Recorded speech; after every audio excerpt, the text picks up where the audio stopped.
नमस्कार, प्रणाम। कैसे हैं आप सब लोग? उम्मीद करता हूँ ठीक होंगे, मस्त होंगे, स्वस्थ होंगे। मैं मुकेश हूँ और आप देखना प्रारंभ कर चुके हैं मुकेश सरगुजिया यूट्यूब चैनल। तो आज हम सीटेट के जो छोटा रूप है सीजी टेट, जो छत्तीसगढ़ शिक्षक पात्रता है, उसमें हम आज पार्ट 4 के रूप में देखेंगे। और पार्ट 4 में हम देखेंगे कि जो शिक्षक सीटेट जो पात्रता परीक्षा है, सेकेंड शिफ्ट है, जिसमें पेपर 2 यानी कि वर्ग 2 के लिए जो है उसका हम प्रश्न क्रमांक 95 तक कर चुके थे। अब हम 96 को करना प्रारंभ करेंगे। तो 96 तो हमारा क्या है कि कीटभक्षी पौधों के द्वारा कीटों के भक्षण करने का प्रमुख कारण क्या है। तो ऑप्शन दिए हैं 4। कार्बोहाइड्रेट प्राप्त करना, खनिज लवण प्राप्त करना, या फिर CO2 कार्बन डाई गैस प्राप्त करना, या नाइट्रोजन प्राप्त करना। तो इसका सही आंसर होगा डी, यानी कि कीटभक्षी पौधों के द्वारा कीटों के भक्षण करने का प्रमुख कारण नाइट्रोजन प्राप्त करना है। कीटभक्षी पौधे मांसाहारी पौधे होते हैं जो अपने पोषक तत्वों को कीटों को फंसाकर और प्रोटोजोआ या अन्य आर्थ्रोपोडा के सेवन से प्राप्त करते हैं। ये नाइट्रोजन की कमी वाले मृदा में उगते हैं और कीड़ों के भक्षण द्वारा नाइट्रोजन प्राप्त करते हैं। वीनस फ्लाई ट्रैप, घटपर्णी, वाटर हिल प्लांट, सनड्यूस कीटभक्षी पौधे के कुछ उदाहरण हैं। तो ये पौधे क्या होते हैं, जब जंगल में चाहे ऐसे जगह में पाए जाते हैं जो एक ढक्कन कैप की तरह, जैसे आपने देखा होगा कि वो जो नेपंथिस जो एक पौधा है वो डस्टबिन होता है एक ढक्कन वाला, उस टाइप से खुला रहता है, उभरा हुआ रहता है। तो जब कीट उसके अंदर जब प्रवेश करता है तो ऊपर से बंद हो जाता है तो कीट को भक्षण करता है और वहाँ से अपने लिए उनसे नाइट्रोजन प्राप्त करता है। ठीक है। फिर है प्रश्न 97। एक घनाकार पानी की टंकी के फलकों का कुल क्षेत्रफल कितना होगा यदि एक ओर यह खुला है तथा इसकी ऊंचाई 2 मीटर है। तो इसका जो सही उत्तर है वो होगा डी, यानी कि 20 सेंटीमीटर। क्यों 20 सेंटीमीटर है, देखते हैं कि घनाकार टंकी में 6 पृष्ठ होते हैं। घनाकार टंकी में 6 पृष्ठ होते हैं, अतः कुल क्षेत्रफल कितना होगा, 6 होगा। 6 का मल्टीप्लाई एक फलक का क्षेत्रफल, तो 6 स्क्वायर, 6 ए का स्क्वायर, इसका ये सूत्र है। तो लेकिन एक और खुला है, अतः अभिष क्षेत्र एक और खुला है तो अपन 6 एक जो क्या बोलता है घनाकार, एक घनाकार घन का जो पृष्ठ का जो क्षेत्रफल होता है वो 6 होता है। तो एक तरफ खुला है तो कितना हो गया, 5 हो गया। तो 5 मल्टीप्लाई ए का स्क्वायर, तो 5 स्क्वायर 2 का वर्ग है ना, 2 का वर्ग। ठीक है, ए का वर्ग हो गया तो उसमें अपन क्या लिया है 2, तो 5 चौको 20, 2 का वर्ग किए तो 2 का 2 से गुणा कर दिए तो 4 हो गया, तो 5 चौको 20 हो गया। ठीक है, इसी के साथ हम प्रश्न क्रमांक देखेंगे 98 है ना।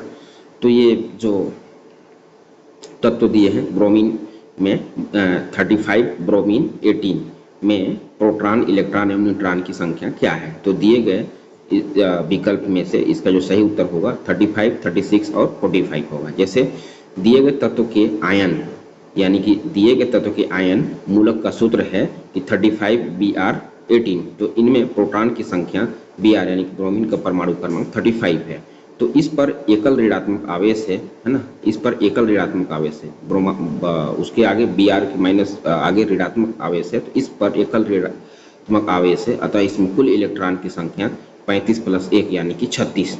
ठीक है, तो कितना होगा, 36 होगा। तो न्यूट्रॉनों की संख्या बराबर द्रव्यमान संख्या माइनस प्रोटॉनों की संख्या, तो ये उसका सही उत्तर हो गया। प्रश्न हम देखेंगे 99। 200 एवं प्रश्न देखेंगे हम 200 एवं 400 के बीच ऐसी समस्त संख्याएं जो 7 से भाज्य हैं उनका योग होगा। तो इसका जो सही आंसर होगा 8729 है ना, 8729। ठीक है, 8729 क्यों होगा, देखते हैं कि 200 और 400 के बीच 7 से भाज्य संख्याएं हैं। जैसे 7 से भाज्य संख्याएं हैं, देखते हैं कैसे है। 203, 210, 217 और 392 और 399, यह एक समांतर श्रेणी में है जिसमें a बराबर 203 है ना, और l बराबर यानी कि 299 और d बराबर 7। तो n बराबर l माइनस a बटे d प्लस 1, तो 399 माइनस 203 203 400 के बीच में देखना है तो 203 तो बटे 7 प्लस 1 तो 1 उसका जो माइनस हो जाएगा तो 196 हो जाएगा बटे हो जाएगा 7 प्लस 1 तो इसको अगर हम काट रहे हैं तो 28 प्लस 1 यानी कि 29 होगा। अब योग कहने का तात्पर्य है कि एस एन बराबर n बटे 2 a प्लस एल से तो एस एन बराबर 29 बटे 2 यानी कि 203 प्लस 399 तो 29 मल्टीप्लाई 602 बटे 2 तो बराबर 8729 इसका हो जाएगा। प्रश्न हम देखेंगे 100 बादल रहित प्रश्न हम देखेंगे 100 बादल रहित रातों वाले आकाश की अपेक्षा बादल छाए रहने वाले रातें अधिक गर्म होती है क्योंकि बादल क्या है, बादल कुचालक की भांति होते हैं। तो इसका सही आंसर हो जाएगा ए। क्यों होते हैं देखते हैं। बादल रहित रातों वाले आकाश की अपेक्षा बादल छाए रहने वाली रातें अधिक गर्म होती है क्योंकि बादल उष्मा के कुचालक की भांति बादल जो है उष्मा के कुचालक की भांति होते हैं। इसलिए बादलों वाली रात में पृथ्वी द्वारा छोड़ी गई विकिरण की उष्मा आकाश की ओर जाने के बजाय पृथ्वी पर वापस लौट आती है जिसके कारण पृथ्वी गर्म बनी रहती है।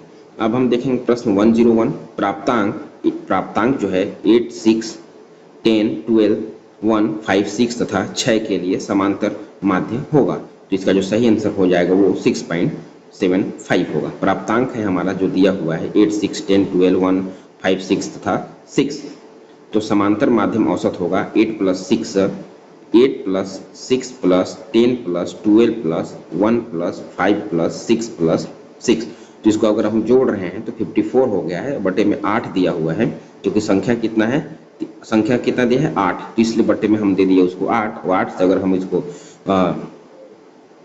डिवाइड कर देंगे यानी कि भाग दे देंगे तो या काटेंगे इसको तो 6.75 आएगा। ठीक है। अब प्रश्न देता है एक उद्यान 500 मीटर लंबा तथा 400 मीटर चौड़ा है। उद्यान के चारों ओर भीतर और एक 5 मीटर चौड़ा रास्ता बना हुआ है। रास्ते का क्षेत्रफल ज्ञात कीजिए। यह क्या होगा। तो इसका जो सही आंसर होगा वो 8,900 मीटर स्क्वायर होगा। देखते हैं क्यों होगा कि उद्यान की जो लंबाई वो 500 मीटर है ना। ABCD 4 दे दिए, एक उद्यान है ना। ABCD हम दे दिए हैं, उद्यान को दे दिए हम। ठीक है। 500 मीटर हो गया है। उसकी लंबाई उद्यान की जो लंबाई है वो 500 मीटर है। उसकी जो चौड़ाई है वो 400 मीटर है। ठीक है।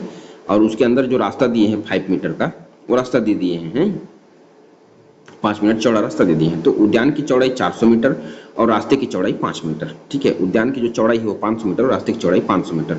अब देखेंगे AB जो लंबाई है हमारा 500 मीटर है और PQ जो है हमारा PQ जो है वो उसके अंदर जो है वो रास्ता PQ जो है 500 माइनस 2 है ना। P और Q तो हो गया इंटू 5 क्योंकि रास्ता दिया है तो 490 मीटर हो गया है।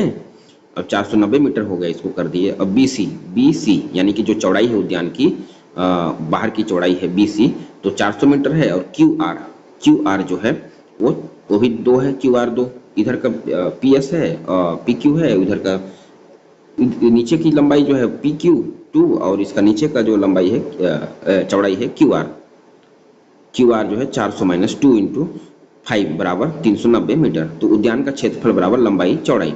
तो रास्ते का क्षेत्रफल ABCD का क्षेत्रफल माइनस PQRS का क्षेत्रफल। तो 500 मल्टीप्लाई 400 माइनस 490 मल्टीप्लाई 390 तो यानी कि 2 लाख माइनस 19,11,00 को अगर हम माइनस करते हैं तो 89,000 मीटर स्क्वायर इसका उत्तर आएगा। अब प्रश्न 103 देखेंगे कि दंड चुंबकों की चुंबकीय क्षमता ध्रुवों पर अत्यधिक होती है, मध्य पर कम होती है, उपरोक्त दोनों कथन सत्य है, सभी स्थान पर समान होती है। तो इसका जो सही आंसर होगा वो ए होगा क्योंकि ध्रुवों पर अधिक होती है। क्यों होती है कि दंड चुंबक प्रायः चुंबक का आयताकार टुकड़ा होता है जो लौह चुंबकीय पदार्थों से बना होता है जो स्थायी चुंबकीय गुण दिखाते हैं। दंड चुंबकों की चुंबकीय क्षमता ध्रुवों पर अधिक होती है। केंद्र के पास की क्षेत्र रेखाएं दंड चुंबक के समानांतर क्षेत्र हुए।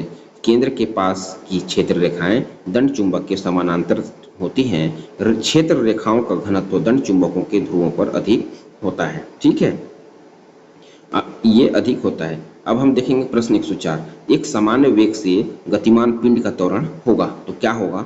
सरल होगा, वृत्तीय गति होगा, या स्थिर होगा, या शून्य होगा? तो इसका जो सही आंसर है वो शून्य होगा, क्योंकि एक समान या स्थिर वेग से चलने वाली वस्तु में शून्य त्वरण होता है, क्योंकि वेग में कोई परिवर्तन नहीं होता है। एक समान त्वरण से गतिशील एक वस्तु की गति को एक समान त्वरित गति कहते हैं। ठीक है।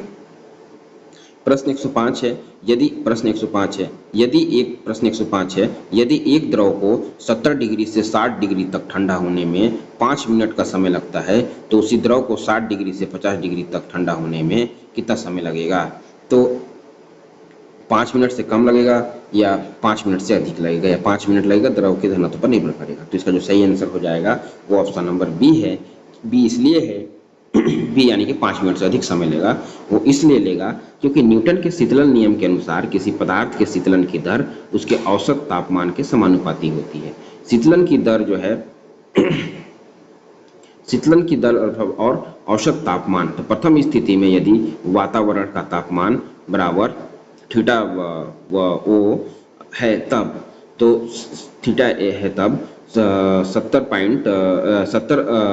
डिग्री प्लस 60 डिग्री माइनस 2 बराबर थीटा का शून्य ब्रैकेट बंद बराबर 65 डिग्री माइनस थीटा ओ, है ना, ब्रैकेट बंद। द्वितीय स्थिति में 60 प्लस 50 माइनस बटे 2 माइनस थीटा ओ बराबर 55 डिग्री माइनस ओ थीटा। तो यहाँ पर तापांतर की दर 65 माइनस थीटा शून्य से यानी कि वो बड़ा है किससे? 55 डिग्री माइनस 0 से। इसलिए अतः स्पष्ट है कि उसी द्रव को 60 डिग्री से माइनस डिग्री तक ठंडा होने में 5 मिनट से अधिक समय लगेगा। यदि एक समानांतर चतुर्भुज जिसका क्षेत्रफल P है, एक आयत जिसका क्षेत्रफल R है तथा एक त्रिभुज जिसका क्षेत्रफल T है, सभी एक आधार पर निर्मित हैं, यदि सबकी ऊंचाई 1 हो तो कौन सा कथन गलत है? तो इसका जो सही आंसर हो जाएगा वो है डी, P + T = 2R, है ना, इसलिए ये गलत है। अब मैथ्स का मैं उतना नहीं करता हूँ, बस मैथ्स का आंसर बस बताते जा रहा हूँ। ठीक है, एक्सप्लेनेशन को मैथ का नहीं पढ़ूंगा क्योंकि समझ में नहीं आएगा आपको भी हमको भी। एक प्रश्न क्रमांक 107 है, निम्नलिखित में से कौन सा हैलोजन एंटीसेप्टिक के रूप में उपयोग किया जाता है? फ्लोरीन, क्लोरीन, ब्रोमीन या आयोडीन? तो इसका जो सही आंसर हो जाएगा वो डी, आयोडीन एक हैलोजन है जिसका उपयोग एंटीसेप्टिक के रूप में किया जाता है। सर्वप्रथम पोर्टेइस ने 1811 ईस्वी में आयोडीन की खोज की थी। प्रयोगशाला में इसे मैग्नीज डाइऑक्साइड तथा Kl यानी कि मिश्रण को सांद्र सल्फ्यूरिक एसिड के साथ गर्म करके प्राप्त किया जाता है। प्रायः एक छोटे अणु के रूप में आयोडीन सूक्ष्म जीवों में प्रवेश करता है और प्रमुख प्रोटीन न्यूक्लाइड और फैटी एसिड का ऑक्सीकरण करता है, जिसके कारण कोशिकाएं मृत हो जाती हैं। कहने का तात्पर्य यह है कि अगर हमारे आसपास या फिर हमारा जो शरीर कहीं कट फिट जाता है, गिर है, चोट वोट लग जाता है तो उसमें ब्लड आने लगता है, तो यही आयोडीन यानी कि टीचर आयोडीन का वो लेप यानी कि उसका सॉल्यूशन या लिक्विड को उसमें उस जगह में कॉटन की सहायता से लगा देते हैं, तो वो ये जो जीवाणु है वहाँ जो बाहरी जीवाणु है वो नष्ट हो जाते हैं और हमारा जो घाव है वो भरना प्रारंभ कर देता है। प्रश्न 108 देखेंगे हम, निम्नलिखित में से कौन सा सही नहीं है यानी कि गलत की ओर लेके जाना है? तो संचरण हेतु ध्वनि तरंग को माध्यम की आवश्यकता होती है। सही बात है, कोई भी ध्वनि को प्रवाहित करने के लिए माध्यम तो जरूरी है। फिर ध्वनि का वेग प्रकाश के वेग से अधिक होता है। जी नहीं, ध्वनि का वेग प्रकाश के वेग से अधिक नहीं होता है, यही हमारा सही आंसर है, क्योंकि गलत क्या है। ध्वनि तरंगें अनुदैर्ध्य प्रकृति की होती है, ये सही है। प्रकाश तरंग विद्युत चुंबकीय तरंग के हैं, ये भी सही है। तो देखिए क्यों गलत बोल रहा है कि ध्वनि तरंगें अनुदैर्ध्य प्रकृति की होती है जिस यांत्रिक तरंगों की आवृत्ति 20 हर्ट्ज से 2000 हर्ट्ज के बीच होती है और जिन्हें हम सुन सकते हैं उसे ध्वनि के नाम से पुकारते हैं। संचरण हेतु ध्वनि तरंगों को माध्यम की आवश्यकता होती है। ध्वनि तरंगें वायु, पानी और अन्य माध्यमों में संचरित होती है। प्रकाश तरंगें विद्युत चुंबकीय तरंगों की तरह होती है। प्रकाश तरंगें वैक्यूम, वायु और अन्य माध्यमों में फैलती है। प्रकाश का वेग वायु में ध्वनि के वेग से अधिक होती है। आपको इसका सही उदाहरण दे रहा हूँ कि ध्वनि का जो वेग प्रकाश के वेग से ध्वनि का वेग जो है प्रकाश के वेग से अधिक है, ये गलत है, क्योंकि ध्वनि का वेग ना प्रकाश के वेग से कम है ना। इसलिए आप देखे होंगे कि जब कभी बरसात के मौसम में जब बादल जब गड़गड़ाता है या चमकता है तो सबसे पहले आपको चमक दिखाई देती है, उसके बाद आवाज़ सुनाई देता है। इस बात को आप ध्यान दीजिएगा। और यहाँ पे एक शब्द और बोलूँगा कि मानव जो है, मनुष्य जो है, सामान्य ध्वनि की जो आवृत्ति है उसको 130 डेसिमल को सुन सकता है। इसके अधिक को सुनने में उसको फिर खतरनाक या खतरा का सामना करना पड़ेगा। तो प्रश्न ये भी पूछता है कि मनुष्य सामान्यतः कितने ध्वनि को सुन सकता है। सुनने के लिए तो 20,000 हर्ट्ज तक को सुन सकता है, लेकिन वो एक प्रकार के घातक होते हैं। ठीक है। प्रश्न 109 है, निम्नलिखित आरेख की सहायता से 2008 से 2010 तक तथा 2005 से 2007 तक के मध्य कार बिक्री का अंतर अज्ञात करें। तो इसका जो सही आंसर हो जाएगा वो है, आंसर विलोपित कर दिया गया है, इसको नहीं लिया गया है, जबकि इसका इस ऑप्शन में जो दिया है वो ऑप्शन वो आंसर नहीं है, है ना। व्यापम ने इस प्रश्न को विलोपित किया, इसका बच्चों को जो है एक एक्स्ट्रा नंबर दिया है, लेकिन इसका जो सही उत्तर होगा वो 12,000 होगा। ठीक है। अब हम देखेंगे प्रश्न 110 है, बहुपद x के square minus 6x square plus 12x minus 8 निम्नलिखित में से किसके द्वारा विभाज्य है। तो इसका जो सही आंसर होगा वो होगा a, x माइनस 2। प्रश्न हम देखेंगे 111 खाद्य विषाक्तता से संबंधित। प्रश्न 111 देखेंगे, खाद्य विषाक्तता से संबंधित जीवाणु हैं। तो कौन कौन से जीवाणु हैं देखते हैं।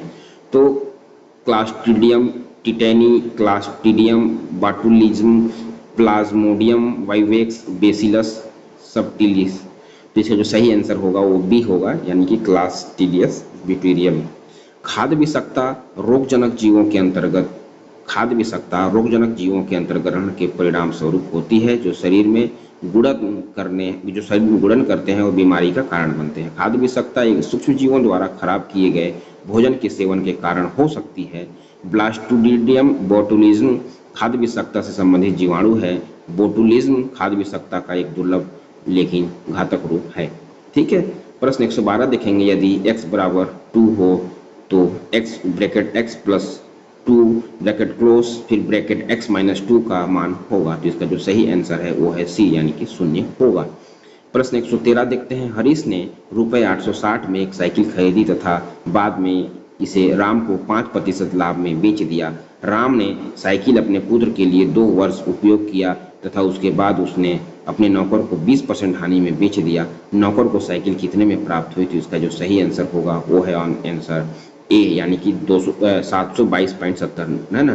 नौकर के लिए साइकिल का मूल्य तो 860 में खरीदा उसने, 860 को मल्टीप्लाई किया, फिर है ना 860 में उसको मल्टीप्लाई किया।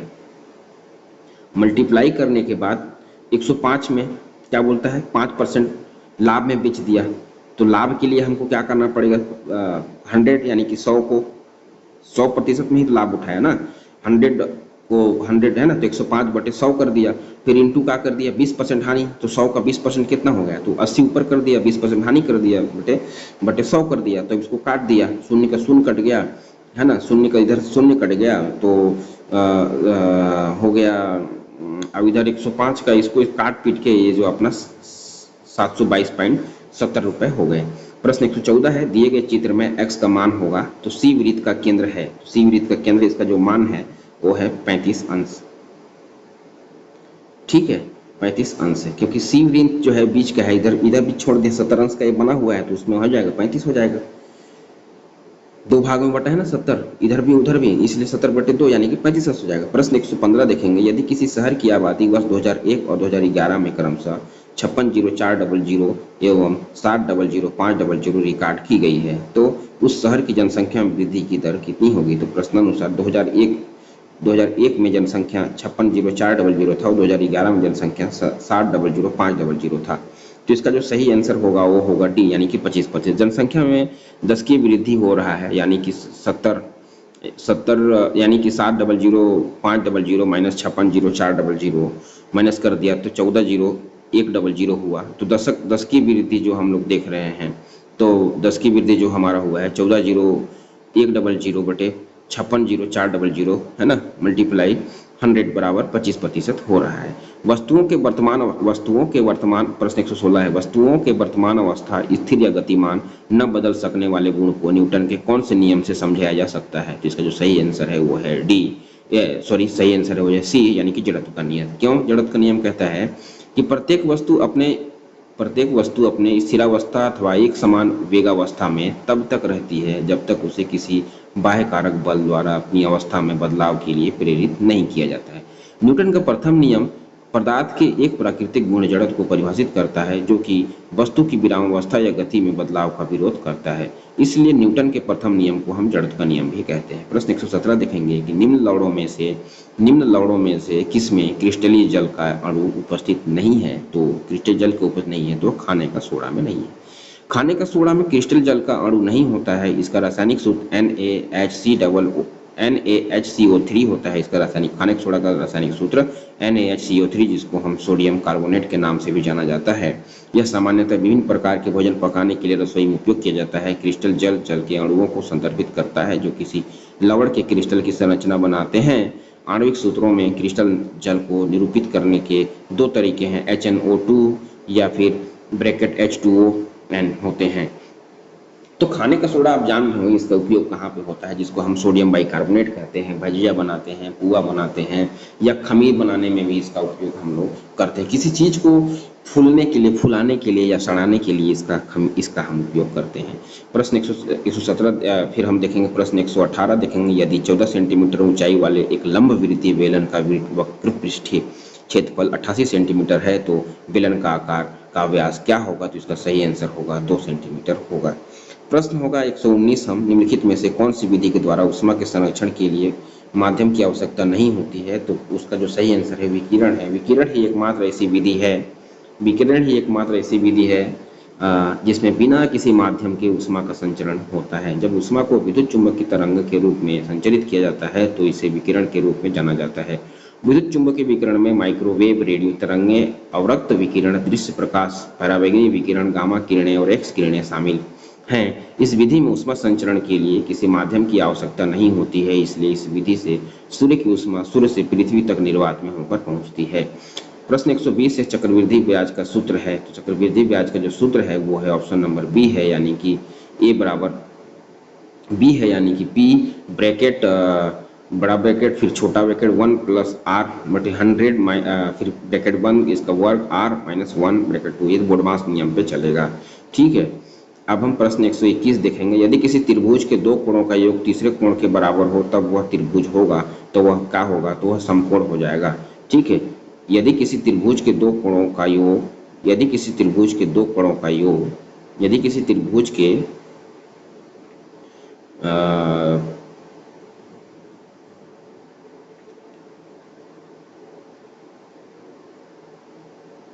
यदि किसी त्रिभुज के दो कोणों का योग तीसरे कोण के बराबर हो तब वह त्रिभुज होगा।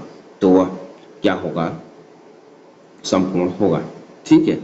समकोण क्यों कह रहा है कि माना तीसरा कोण शून्य है तो प्रश्नानुसार शेष दो कोण का योग P प्लस Q बराबर 0 बराबर 1। तो समीकरण 1 में से है ना 0 प्लस 0 बराबर 180 है ना, कोण बराबर 180।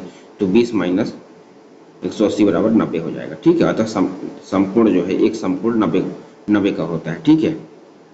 एक प्रश्न 122 है, एक चतुर्भुज के तीन कोणों का अनुपात 1:2:3 है। यदि इनमें से सबसे छोटे एवं सबसे बड़े कोण का योग 180 हो तो चतुर्भुज के सभी कोण होंगे। जिसका सही आंसर होगा बी 45 अंश 45 डिग्री 90 डिग्री और 135 डिग्री और 90 अंश।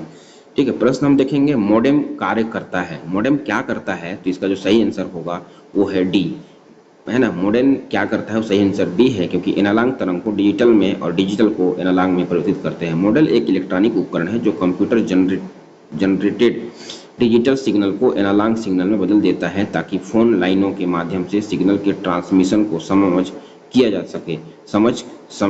ट्रांसमिशन को सक्षम किया जा सके। मॉडेम का कार्य एनालॉग तरंग को डिजिटल में और डिजिटल को एनालॉग में परिवर्तित करना है। मॉडेम का पूरा नाम मॉड्यूलेटर डिमॉड्यूलेटर है। प्रश्न 124 है। प्रश्न 124 है कि सूर्य ग्रहण के समय क्या सत्य है ना। सूर्य ग्रहण के समय क्या सत्य है। सूर्य ग्रहण के समय क्या सत्य है। क्वेश्चन को रिपीट करता है इसलिए आपको ध्यान होना चाहिए कि सूर्य ग्रहण के समय क्या सत्य है। तो सही आंसर है इसका जो सही आंसर है चंद्रमा सूर्य एवं पृथ्वी के मध्य में होता है। तो देखिए क्यों होता है कि सूर्य ग्रहण एक प्रकार की खगोलीय घटना है। जब चंद्रमा पृथ्वी और सूर्य के मध्य में स्थित होता है तब पृथ्वी से देखने पर सूर्य पूर्ण अवस्था पूर्ण अथवा आंशिक रूप से चंद्रमा द्वारा आच्छादित होता है। भौतिक विज्ञान की दृष्टि जब सूर्य व पृथ्वी के बीच में चंद्रमा आ जाता है तो चंद्रमा के पीछे सूर्य का बिंब कुछ समय के लिए ढक जाता है। इसी घटना को सूर्य ग्रहण कहा जाता है, जिसको गांव में बोलते हैं सूर्य को निगल दिया है नहीं।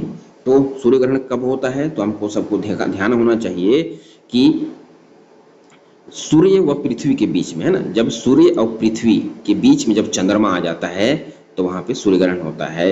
ठीक है, तब बोलते हैं चंद्रमा ने आज सूर्य को निगल लिया और ये सूर्य ग्रहण हो गया। ये गांव की भाषा है, इसमें ऐसा बोला जाता है। तो आपको ध्यान होना चाहिए कि सूर्य ग्रहण कब होता है।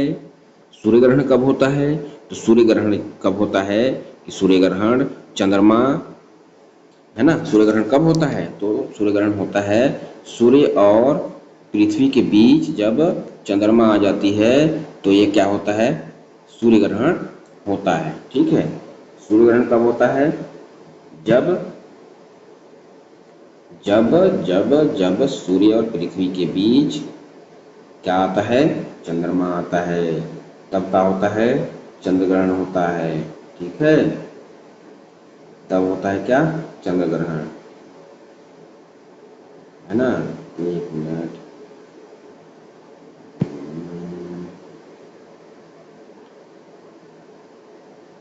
अभी चंद्रमा कब होता है, तो जो सूर्य ग्रहण कब होता है, तो सूर्य ग्रहण पृथ्वी और चंद्रमा तीनों एक सीधे मतलब जैसे सूर्य ग्रहण कब होता है, तो पृथ्वी जो चंद्रमा जो है पृथ्वी और सूर्य के मध्य होकर गुजरता है तब सूर्य ग्रहण होता है। और सूर्य ग्रहण कब होता है, तो सूर्य ग्रहण जो है अमावस्या में होता है। ठीक है, भूलोगे नहीं। सूर्य ग्रहण कब होता है, सूर्य ग्रहण पृथ्वी और सूर्य के बीच चंद्रमा होकर गुजरता है तो सूर्य ग्रहण होता है। ये भी यही बोल रहा है कि सूर्य व पृथ्वी के बीच से चंद्रमा आ जाता है तो सूर्य ग्रहण होता है। सूर्य ग्रहण अमावस्या में होता है। और ठीक चंद्र ग्रहण की अगर हम बात करें तो सूर्य पृथ्वी और चंद्रमा, चंद्र ग्रहण की बात करें तो सूर्य पृथ्वी और चंद्रमा तीनों एक सीधे रेखा में रहेंगे तो चंद्र ग्रहण होगा। चंद्र ग्रहण कब होगा, सूर्य पृथ्वी और चंद्रमा तीनों एक सीधे रेखा में रहेंगे तब चंद्र ग्रहण होगा। और ये चंद्र ग्रहण कब होता है, तो ये चंद्र ग्रहण पूर्णिमा में होता है। ठीक है, चंद्र ग्रहण कब होता है, चंद्र ग्रहण पूर्णिमा में होता है। प्रश्न 125 देखेंगे। एक 250 मीटर लंबी ट्रेन 55 किलोमीटर प्रति घंटा की गति से दौड़ रही है। यह ट्रेन 520 मीटर लंबे प्लेटफॉर्म को कितने समय में पार कर लेगी, तो इसका जो सही ऑप्शन है 50.4 सेकेंड में।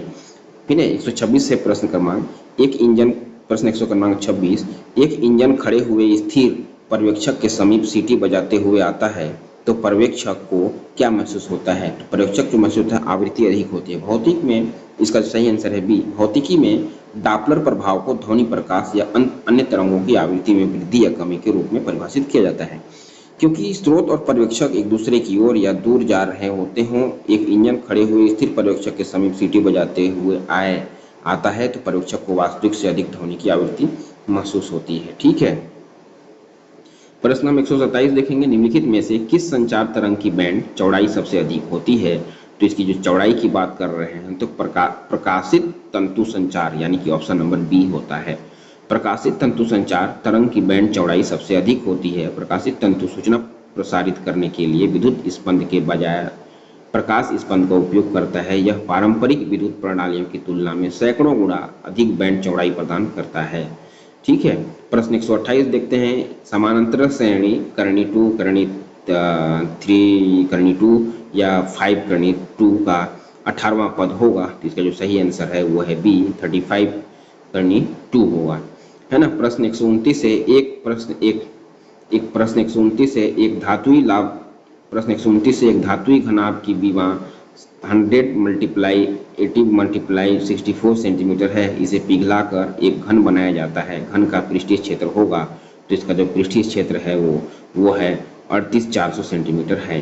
प्रश्न हम 130 देखेंगे। एक गांव में 20 परिवार के सदस्यों की संख्या निम्नानुसार है, जैसे 6 8 6 3 2 5 7 8 6 5 5 4 7 7 8 6 6 7 7 6 4 ऐसे परिवारों की जिनमें 6 सदस्य हैं आवृत्ति है, तो वो है ऑप्शन सी होगा, क्योंकि 6 सदस्य वाले परिवारों की कुल आवृत्ति 6 है। ये सब गणना है, बस 1 2 3 4 5 6 ऐसे हमको गिन लेना है। ठीक है, प्रश्न 31 है, शरीर में प्रोटीन की कमी से होने वाला रोग है। प्रोटीन की कमी से होने वाला रोग क्या है? तो प्रोटीन की कमी से हमको तो विटामिन और प्रोटीन को समझिएगा। विटामिन वसा में घुलनशील होते हैं या प्रोटीन वसा में घुलनशील होते हैं ना। क्या बोलता है इसका सही आंसर है वो डी, क्वाशियोकर। क्वाशियोकर शरीर में प्रोटीन की कमी के कारण होने वाला रोग है। इसके लक्षणों में टखनों और पैरों में सूजन, बालों का पतला होना, है ना, डर्मेटाइटिस आदि शामिल हैं। तो रिकेट्स विटामिन डी की कमी से के कारण होता है, स्कर्वी विटामिन सी की कमी के कारण होता है और रतौंधी विटामिन ए की कमी से कारण होता है। तो ये 3 ऑप्शन विटामिन है और एक है हमारा डी, क्वाशियोकर, वो क्या है? प्रोटीन है। प्रश्न 132 है। प्रश्न 132 देखेंगे हम। लकड़ी कुचालक होता है क्योंकि उसमें लकड़ी कुचालक होता है क्योंकि उसमें मुक्त इलेक्ट्रॉन होते हैं, उसमें बड़ा मुक्त प्रोटॉन होते हैं। ठीक है, आता हूँ। उसमें लकड़ी कुचालक होता है क्योंकि उसमें बहुत मुक्त इलेक्ट्रॉन होते हैं, उसमें बहुत मुक्त प्रोटॉन होते हैं, उसमें मुक्त इलेक्ट्रॉन की संख्या कम होती है, उपरोक्त में से कोई नहीं। तो इसका जो सही उत्तर है वो है सी, है ना। उसमें मुक्त इलेक्ट्रॉनों की संख्या कम होती है लकड़ियों में। वह देखिए क्या है, वह क्या कहता है कि वह पदार्थ जो अपने में से विद्युत धारा प्रवाहित नहीं होने देता, वह पदार्थ जो अपने में से विद्युत धारा प्रवाहित नहीं होने देता है कुचालक कहलाता है। वह प्रवाह जो अपने में से विद्युत धारा प्रवाहित नहीं होने देता है वो क्या कहलाता है? कुचालक कहलाता है। उदाहरण है प्लास्टिक, रबड़, लकड़ी, कांच आदि। लकड़ी एक कुचालक है क्योंकि इसमें मुक्त इलेक्ट्रॉन नहीं होते हैं जो ऊर्जा के विभिन्न रूपों का संचालन करते हैं। विभिन्न रूपों का संचालन करने के लिए मुक्त रूप से गति करते हैं, है ना। प्रश्न 133 देखेंगे हम कि पृथ्वी की सतह से संचार उपग्रह की ऊंचाई लगभग है। तो इसका जो सही आंसर है वो ए है, यानी कि 36,000 किलोमीटर है। पृथ्वी की सतह से संचार उपग्रह की ऊंचाई लगभग 36,000 किलोमीटर है। पृथ्वी से दूरी और उपग्रह के कक्षीय वेग के बीच सीधा संबंध होता है। 36,000 किलोमीटर की दूरी पर कृत्रिम उपग्रह के परिक्रमा का समय 24 घंटे होता है, जो पृथ्वी के घूर्णन समय के समान है। इस दूरी पर भूमध्य रेखा के ऊपर एक उपग्रह पृथ्वी के संबंध में स्थिर रहता है। प्रश्न 134 देखेंगे हम। निम्नलिखित में से असंतृप्त यौगिकों की पहचान करें। तो इसका जो पहचान करने वाला है तो इसका जो सही आंसर होगा वो डी, 2 और 3, यानी कि प्रोपीन और प्रोपाइन, है ना। वे यौगिक जिनमें सभी परमाणुओं की संयोजकता केवल एकल बंध से संतुष्ट होती है जो संतृप्त यौगिक कहलाते हैं, और वे यौगिक जिनमें सभी परमाणुओं की संयोजकता केवल एकल बंध से संतुष्ट नहीं हो पाती है असंतृप्त यौगिक कहलाती हैं। कार्बन के ऐसे यौगिकों में संयोजकता को स्पष्ट करने के लिए परमाणुओं के बीच दोहरे या तिहरे बंध होते हैं। प्रोपेन जो होता है प्रोपेन का जो सूत्र है C3H8 और क्लोरोप्रोपेन यानी कि C3H7Cl संतृप्त यौगिक हैं, जबकि प्रोपीन C3H6 और प्रोपाइन C3H4 असंतृप्त यौगिक हैं। प्रश्न 135 देखेंगे हम। एक समबाहु त्रिभुज ABC वृत्त में अंतः रूप में निम्नानुसार बना है। तो इसका जो सही आंसर है वो है सी, यानी कि 120 डिग्री, है ना। 40-40 डिग्री का तीनों बना है BAC में, ठीक है। फिर क्या बोलता है प्रश्न हम देखेंगे 136। प्रश्न 136 देखेंगे। एक समान वृत्तीय गति में अचर होगा तो क्या अचर होगा? तो इसका जो सही आंसर है वो चाल अचर होगा। एक समान वृत्तीय गति वहाँ होती है जहाँ एक गतिमान निकाय स्थिर चाल के साथ एक वृत्ताकार पथ का निर्माण करता है। इस समान वृत्तीय गति में चाल अचर और वेग चर रहते हैं। जब कोई वस्तु एक समान वृत्तीय गति करती है तो उसकी चाल एक समान होती है, किंतु उसके वेग की दिशा लगातार बदलती रहती है। प्रश्न 137 देख रहे हैं हम कि जब प्रकाश एक माध्यम से दूसरे माध्यम में प्रवेश करता है तो वह अपने मार्ग से विचलित हो जाता है। इसे कहते हैं, क्या कहते हैं? तो इसे हम अपवर्तन कहते हैं। यह प्रकाश के अपवर्तन का सूत्र है। जब प्रकाश की किरण एक माध्यम से दूसरे माध्यम में प्रवेश करती है तो वह अपने मार्ग से विचलित हो जाती है और इस घटना को प्रकाश का अपवर्तन कहते हैं। जब प्रकाश एक माध्यम से दूसरे माध्यम में प्रवेश करता है तो इसकी आवृत्ति में कोई परिवर्तन नहीं होता है, सही बात है, लेकिन प्रकाश किरण की तरंगदैर्ध्य और वेग में परिवर्तन होता है। प्रश्न 138 है। निम्नलिखित तालिका देखकर सबसे कम पैदल चलने वाले किसी इलाके से गुजरे इस क्रम की संख्या को बताइए, तो इसका जो सही आंसर है वो है डी यानी कि 4। घड़ी चौक से काली बाड़ी 22 और 128 सबसे कम है। ठीक है, अब हम देखेंगे प्रश्न 139। पौधे में अर्धसूत्री विभाजन के अध्ययन हेतु सर्वाधिक उपयोगी भाग है जड़ का उपक्रम, तने का उपक्रम, पराग मातृ कोशिका। तो सही आंसर है सी है, पराग मातृ कोशिका है ना। पौधे में अर्धसूत्री विभाजन के अध्ययन हेतु सर्वाधिक उपयोगी भाग पराग मातृ कोशिका है। अर्धसूत्री विभाजन पादप जनन अंगों में होता है। इसके परिणाम स्वरूप युग्मकों का निर्माण होता है जिनमें गुणसूत्रों की संख्या समान से अधिक होती है। अर्धसूत्री विभाजन पराग मातृ कोशिकाओं में होता है। पराग मातृ कोशिकाओं को लघुबीजाणु मातृ कोशिका के रूप में भी जाना जाता है और ये परागकोश में उपस्थित होती हैं। प्रश्न 140 देखेंगे। समकोण समद्विबाहु त्रिभुज के दो न्यून कोण होते हैं, तो इसका जो सही आंसर है वह है ए यानी कि 45 और 45। समकोण समद्विबाहु त्रिभुज के दो न्यून कोण होते हैं तो 45-45 के होते हैं, बीच में 90 डिग्री बनता है, तो 45 डिग्री इधर 45 डिग्री उधर बनता है। कैल्शियम फास्फेट का रासायनिक सूत्र क्या है? तो कैल्शियम फास्फेट का जो रासायनिक सूत्र है वो है CA3PO4 ब्रैकेट 2 है ना। कैल्शियम फास्फेट एक प्रकार के अकार्बनिक यौगिक को संदर्भित करता है जिसमें कैल्शियम आयन Ca+2 और अकार्बनिक फास्फोरस आयन होते हैं। कैल्शियम फास्फेट का रासायनिक सूत्र CA3PO4 है। यह फास्फोरिक अम्ल H3PO4 और ठोस कैल्शियम हाइड्रॉक्साइड CaOH2 पर अभिक्रिया करके उत्पादित किया जा सकता है। इसे ट्राई कैल्शियम फास्फेट भी कहा जाता है। प्रश्न 142 है। यदि एक त्रिभुज ABC में PQ है ना, BC तथा QR AB तथा PAB का मध्य बिंदु होगा, तो इसका जो सही आंसर है प्रश्न आंसर ए यानी कि BRRC। निम्नलिखित रेखाचित्र से वर्ष 2012 में धान के उत्पादन टन में अनुमानित है, तो इसका जो सही उत्तर है वो है डी यानी कि वर्ष 2012 में धान के अनुमानित उत्पादन 160 है। प्रश्न 144 देखेंगे। एक कार X से Y तक तथा Y से Z तक जाती है। कार को X से Y तक जाने में औसत 40 किलोमीटर प्रति घंटे की गति से 4 घंटे लगते हैं। यह Y से Z तक 140 किलोमीटर की दूरी 70 किलोमीटर प्रति घंटा के चाल से तय करती है। यदि कार को कुल 6 घंटे लगते हैं तो X से Z तक की यात्रा में कार की औसत चाल क्या है? तो इसका जो सही आंसर है 50 किलोमीटर प्रति घंटा है।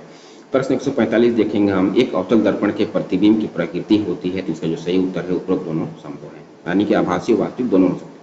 यदि गोलाकार दर्पण की आंतरिक सतह परावर्तक सतह होती है तो इसे अवतल दर्पण कहा जाता है। दर्पण से वस्तु की दूरी के आधार पर इन दर्पणों द्वारा निर्मित प्रतिबिंब का आकार वस्तु से बड़ा या छोटा हो सकता है। अवतल दर्पण वस्तु के सापेक्ष दर्पण की स्थिति के आधार पर किसी भी वस्तु का वास्तविक और आभासी दोनों प्रतिबिंब बना सकता है। प्रश्न 146 है। घरों में विद्युत मीटर में दिखाए जाने वाले यूनिट होते हैं वो किसमें होते हैं? तो वो किलोवाट प्रति घंटा में होते हैं। घरों में या औद्योगिक संस्थाओं में कुल उपभोग की गई विद्युत को घरों या संस्थाओं में लगे विद्युत मीटर के द्वारा मापा जाता है। यह मीटर उपभोक्ता की गई विद्युत को किलोवाट आवर या kWh में मापता है। एक kWh को ओम बोलचाल की भाषा में एक यूनिट कहा जाता है। ओम आम बोलचाल की भाषा में एक यूनिट कहा जाता है। प्रश्न 147 से। एक लंबवृत्तीय बेलन का वक्र पृष्ठीय क्षेत्रफल 260 मीटर वर्ग तथा इसका आयतन 924 मीटर स्क्वायर हो तो इसके व्यास तथा ऊंचाई का अनुपात क्या होगा? तो इसका जो सही आंसर है बी यानी कि 7:3। ठीक है। प्रश्न हम देखेंगे 148। क्रेब्स चक्र कहाँ पर होता है? तो कि क्रेब्स चक्र जो होता है वो माइटोकॉन्ड्रिया में होता है। क्रेब्स चक्र कोशिकाओं के माइटोकॉन्ड्रिया में संपन्न होता है। यह वायवीय श्वसन का दूसरा चरण है। इस क्रिया में ग्लाइकोलिसिस का अंतिम उत्पाद पायरुविक अम्ल पूर्ण रूप से ऑक्सीकृत होकर कार्बन डाइऑक्साइड और जल में बदल जाता है तथा अधिक मात्रा में ऊर्जा मुक्त होती है। इस चक्र की खोज सर्वप्रथम हैंडोल्ड क्रेब ने की थी तथा इसे ट्राई कार्बोक्सिलिक एसिड चक्र या सिट्रिक एसिड चक्र के नाम से भी जाना जाता है। प्रेरणक भट्टियों में उपयोग होने वाली धारा है, तो इसका जो आंसर है भंवर धारा। प्रेरणक भट्टियों में उपयोग होने वाली धारा भंवर धारा होती है। भंवर धाराएं फैराडे के प्रेरण के नियम के अनुसार चालक में बदलते चुंबकीय क्षेत्र द्वारा चालक के भीतर प्रेरित विद्युत धारा के बंद पास हैं। एक प्रेरक भट्टी का उपयोग ऊष्मा एवं ताप का उत्पादन करने के लिए किया जा सकता है और इसका उपयोग विभिन्न घटक धातुओं को पिघलाकर मिश्र धातु तैयार करने के लिए किया जा सकता है। धातुओं में उत्पन्न भंवर धाराएं उन्हें पिघलाने के लिए पर्याप्त उच्च तापमान उत्पन्न करती हैं। प्रश्न हमारा 150 है जो कि बायो मैथ ग्रुप का जो है लास्ट प्रश्न है। निम्नलिखित रेखा चित्र से यह निर्धारित कर बताइए कि वर्ष भारत में किस वर्ष भारत में इससे ठीक पहले के वर्ष की तुलना में अधिकतम मूल्य वृद्धि का सामना करना पड़ा? जिसका जो सही आंसर है वो है बी यानी कि 2009। अब हम चतुर्थ भाग को हम देखेंगे। चतुर्थ भाग यानी कि पेपर 2 होता है जो शिक्षक वर्ग के लिए टेट का, तो उसमें बायो ग्रुप और जो एसएसटी यानी कि सोशल साइंस ग्रुप होता है, तो सोशल साइंस के प्रश्न को हम देखेंगे।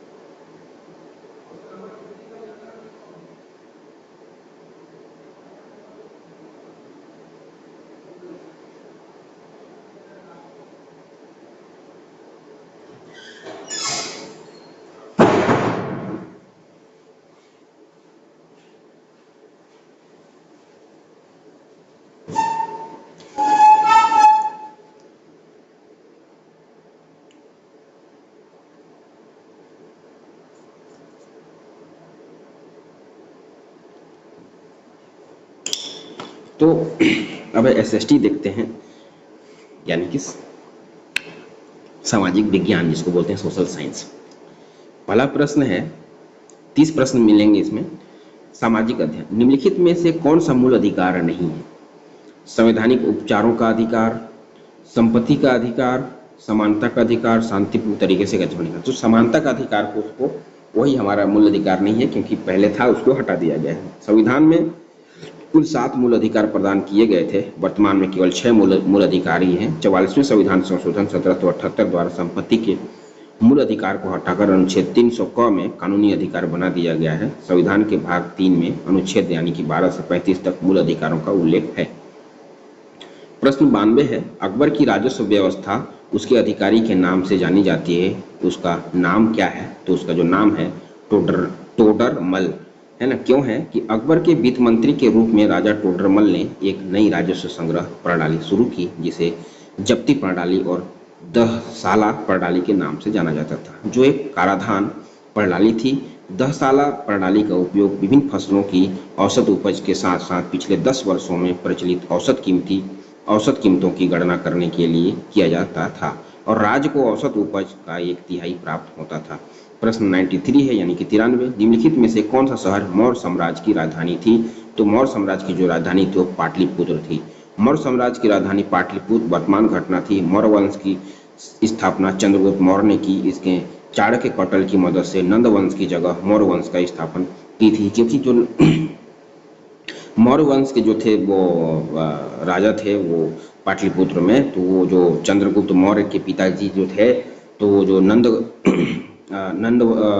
वंश के जो राजा था, वो छल कपट के साथ उसमें धोखाधड़ी करके वो उस राज्य को राजपाट को छीन लिया था, उनको दासी बना लिया गया था। इसको चंद्रगुप्त मौर्य को की मम्मी को दासी बना के अपने पास रख लिया था। और जैसे ही फिर कौटिल्य नाम से जाने जाते थे चाणक्य के सहारे जो चंद्रगुप्त मौर्य को प्रेरणा और शिक्षा देके संघर्ष कराने के साथ फिर से इस बच्चे को इतना मोटिवेशन और इतना कठिन परिश्रम कराने के साथ ये नंदवंश का जो है प्रतिघात किए, उनको हराए, और उसके बाद ये जो मौर्य साम्राज्य की जो राजधानी थी या फिर तो वही पाटलिपुत्र थी, तो वही है। इसको अगर आप देखना चाहेंगे मौर्य वंश को, तो मौर्य वंश को अगर आप देखना चाहेंगे तो चंद्रगुप्त मौर्य का एक वेब सीरीज पड़ा हुआ है यूट्यूब चैनल में, आप वहाँ जाइए और एक पूरे वेब सीरीज को देखिए। बहुत मतलब 25 से 30 एपिसोड में है वो वेब सीरीज, बहुत ही अच्छा। जैसे आप अगर सीरियल के आदी हैं, मूवी के आदी हैं, तो आप कोशिश करिए कि अगर समय है आपको तो शॉर्ट्स में इसको डाउनलोड कर लीजिए। पूरा प्लेलिस्ट पड़ा हुआ है यूट्यूब में, उसको देख सकते हैं,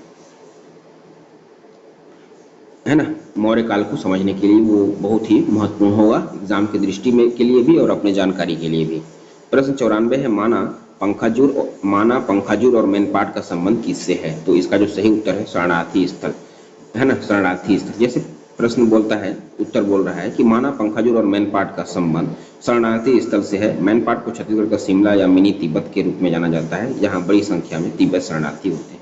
मैनपाट जो है उत्तरी छत्तीसगढ़ के सरगुजा जिला में स्थापित है, जहां का मौसम जो है छत्तीसगढ़ का शिमला भी कहा जा सकता है, जहां ठंडा का वातावरण है और कुछ शासकीय रिसॉर्ट्स भी हैं, जहां बाहर से लोग आते हैं, अपना कैंट लगाते हैं, कुछ होटल में ठहरते हैं। घूमने का बहुत अच्छा जगह है, जहां एक जगह भी है उल्टा पानी के नाम से जाते हैं, जहां पानी का बहाव उल्टा है। ठीक है, और ये माना जो है, माना में शासकीय व सेवकों का जो प्रशिक्षण स्थल है और शरणार्थी भी वहाँ आते हैं। ठीक है, प्रश्न हम देखेंगे 95। मुगल शासक काल में भारत में व्यापार के लिए आने वाले प्रथम यूरोपीय कौन थे? तो वो जो पुर्तगाली थे, जो भारत में व्यापार के लिए आने वाले प्रथम यूरोपीय थे। तो मुगल शासक काल में भारत के व्यापार के लिए आने वाले प्रथम जो है यूरोपीय पुर्तगाली थे।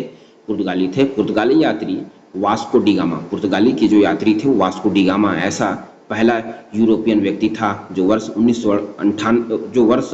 1498 में समुद्री मार्ग से होते हुए भारत पहुंचा था। उसकी इसी खोज ने भारत में औपनिवेशिकीय के युग तथा एशिया व यूरोप के मध्य व्यापार का मार्ग प्रशस्त किया है। तो मुगल शासक काल में भारत में व्यापार के लिए आने वाले प्रथम यूरोपीय कौन थे? तो वह पुर्तगाली थे, और पुर्तगाली यात्री कौन थे? वास्को डी गामा थे, जिन्होंने 1498 में समुद्री मार्ग से होते हुए भारत पहुंचा था। ठीक है, प्रश्न 96 देखेंगे हम। किस स्थान पर 1857 के सिपाही विद्रोह की प्रथम घटना हुई? तो वो घटना है बैरकपुर है, यानी कि 1857 के सिपाही विद्रोह की प्रथम घटना बैरकपुर में हुई थी। बैरकपुर छावनी के सिपाही मंगल पांडे ने 29 मार्च 1857 को चर्बी वाले कारतूस का प्रयोग करने से मना कर दिया और अपने 2 अधिकारियों लेफ्टिनेंट जनरल हुसन और लेफ्टिनेंट बाग की हत्या कर दी थी। कमल और रोटी को 1857 में विद्रोह के प्रतीक के रूप में चुना गया था। प्रश्न 97 हम देखेंगे। निम्नलिखित में से कायांतरित प्रश्नों का चट्टान निम्नलिखित में से कायांतरित चट्टान कौन सा चट्टान है? इसका जो सही आंसर है वो है बी, यानी कि डी, संगमरमर। जब पर्यावरण में परिवर्तन होता है तो चट्टानों में टूट फूट व रासायनिक क्रिया होती है, जिस कारण से उनका आकार व रूप बदल जाता है और इससे कायांतरित रूपांतरित चट्टानों का निर्माण होता है। इसका निर्माण अग्नेय और अवसादी चट्टानों में ताप और दाब के प्रभाव के कारण होने वाले परिवर्तनों से होता है। फाइलाइट, शीस्ट, नीस्ट, क्वार्टरजाइट और संगमरमर कायांतरित चट्टान के उदाहरण है। तो ये संगमरमर जो होता है, आपने आजकल देखे होंगे, जो ट्रेंड है, फैशन चला हुआ है कि लोग घर बनवाते हैं तो हॉल में या फिर अपने रूम में बड़े बड़े पत्थरों के जो ढला हुआ एकदम चिकनाहट वाली एक संगमरमर पत्थर आता है, उसको चिपकाते हैं, जिससे घर की फर्श की सुंदरता बनी रहे। ठीक है, अब हम देखेंगे प्रश्न 98। किस गवर्नर जनरल ने भारतीय राज्यों के प्रतीक सहायक संधि की नीति अपनाई थी? तो वह थे लॉर्ड लॉर्ड वेलेजली। प्रश्न सी का जो ये 98 का जो सही उत्तर है लॉर्ड वेलेजली है ना। क्यों है ऐसा, इसका देखते हैं एक्सप्लेनेशन। कि सहायक संधि एक प्रकार की मैत्री संधि थी, जिसे 1798 से 1805 के दौरान लॉर्ड वेलेजली ने देशी राज्यों के साथ संबंध बनाने के लिए प्रयोग किया। इस संधि से भारतीय राज्यों की स्वतंत्रता समाप्त हो गई, आर्थिक बोझ बढ़ गया तथा वो अंग्रेजी की दया पर आश्रित हो गए। सबसे पहले यह संधि हैदराबाद के निजाम के साथ 1798 ईस्वी में की गई, फिर मैसूर 1799, अवध 1801, पेशवा, भोसले, सिंधिया, जोधपुर, जयपुर, बूंदी तथा भारत के साथ की गई। प्रश्न 99 है। इस राज्य में किस स्थान पर प्रतिवर्ष कुंभ मेला लगता है? तो इस राज्य में जो है मेला लगने वाला जो है, छत्तीसगढ़ राज्य की बात कर रहा है, तो वो जो मेला है वो राजिम है। राजिम का जो मेला होता है वो छत्तीसगढ़ राज्य के राजिम स्थान पर प्रतिवर्ष कुंभ मेला लगता है। राजिम का जो मेला लगता है वह माघ पूर्णिमा का मेला संपूर्ण भारत में प्रसिद्ध है। माघ पूर्णिमा से महाशिवरात्रि तक, यानी कि 15 दिनों का जो मेला लगता है।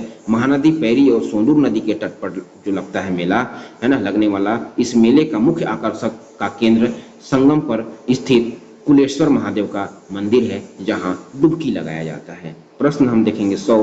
भारतीय संविधान के अनुसार अच्छा फिर से बताना है, ठीक है बता देता हूँ कि इस राज्य मतलब छत्तीसगढ़ राज्य के किस स्थान पर प्रतिवर्ष कुंभ मेला लगता है। तो छत्तीसगढ़ राज्य में जो मेला लगता है वो रांची में है, और ये मेला प्रतिवर्ष कब लगता है, तो माघी पूर्णिमा में, माघ पूर्णिमा का मेला लगता है और भारत में प्रसिद्ध मेला है। और यह माघ पूर्णिमा में जो प्रारंभ होता है वो महाशिवरात्रि तक चलता है, जो 15 दिनों का मेला, जबरदस्त मेला लगता है। और ये जो इस मेले का जो मुख्य आकर्षक केंद्र है वो है महानदी और पैरी और सोंदूर नदी के तट पर लगने वाले इस मेले का मुख्य आकर्षक का केंद्र संगम है वो है, इस संगम पर स्थित कुलेश्वर महादेव जी का मंदिर है वहाँ पे, इसलिए यह आकर्षक का केंद्र बना रहता है। प्रश्न 100 है, भारतीय संविधान के अनुसार लड़की लड़के की उम्र विवाह के समय होनी चाहिए, तो इसका जो सही उत्तर है 17 वर्ष और 21 वर्ष कर दिया गया है। भारतीय संविधान के अनुसार लड़की लड़के की उम्र विवाह के समय क्रमशः 18 वर्ष और 21 वर्ष होना चाहिए। विशेष विवाह अधिनियम 1954 और बाल विवाह निषेध अधिनियम 2006 की 2006 अधिनियम 2006 भी महिलाओं और पुरुषों के लिए क्रमशः 18 और 21 वर्ष की आयु को विवाह न्यूनतम आयु के रूप में निर्धारित किया गया है। लेकिन हम यहाँ पे इसलिए इसको ले रहे हैं, ऑप्शन गलत लिया है यहाँ पे सी, है ना, यहाँ पे ऑप्शन होना चाहिए सी, जबकि लिया है डी, तो 18 वर्ष से 21 वर्ष तक होना चाहिए।